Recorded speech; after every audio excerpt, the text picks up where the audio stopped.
Why did you choose to do a film on the subject of the Roma? What does the Roma mean to you? I made a movie about people that I love, that I feel to belong to them on an instinctive way.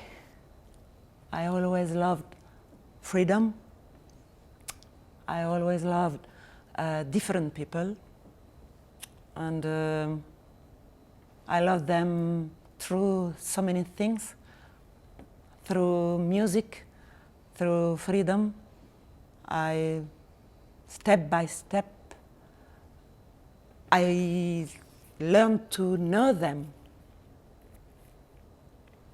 And it's very difficult to explain why you love somebody, well, why you feel at ease with them.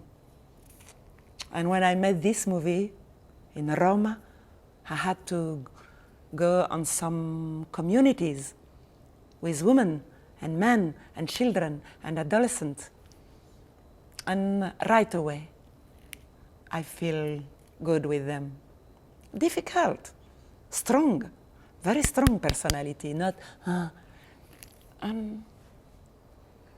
voila.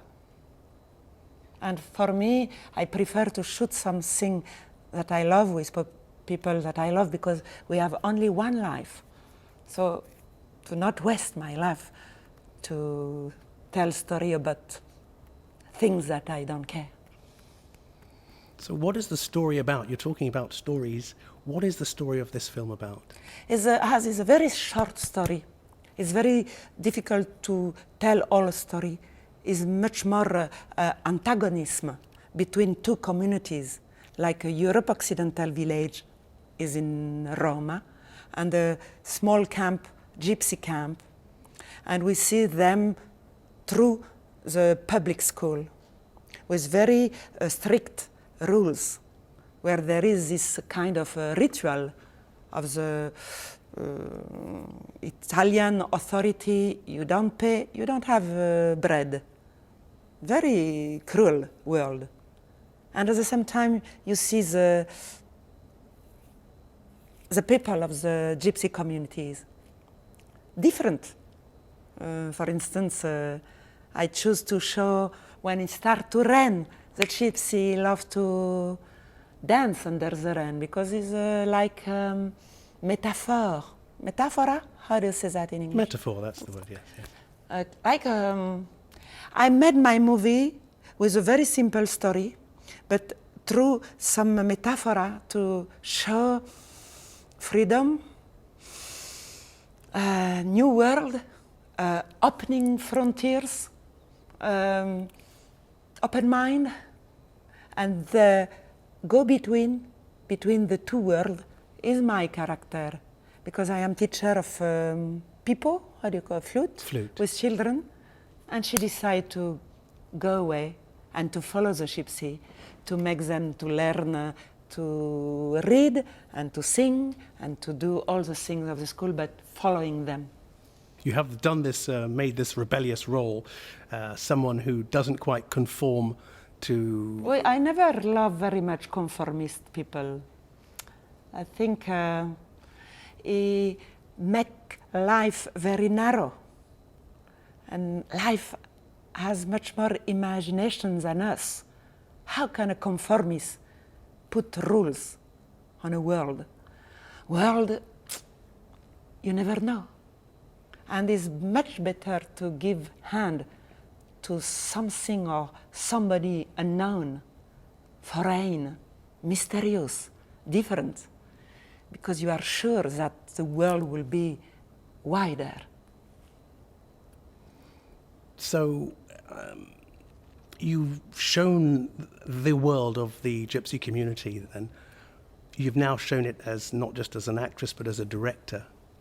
How are you finding this transition from being an actress to being a director? Or is it not a transition? Is it the two worlds coexisting side by side? Oh, I'll always love to be actress. As I just said to you, it was an opportunity, and I never refuse any kind of opportunities. It's like the savannah. You have some thing coming to you, you take it. And when I did my first movie, I throw myself in the new world and I learn so many things. And my job to be actress learn me a lot of things, teach me a lot of things. And in this new experience, I think I learned much more about human being than to be finally a director. I'm not sure I will be a director all my life. But it's a new world, like following to be actress, because I was always living on a set amongst technicians, among director and actors and fiction. And how fiction make you believe to the reality is the quickest way, fiction, to speak about real things, or strong things, ethic, choice in the life.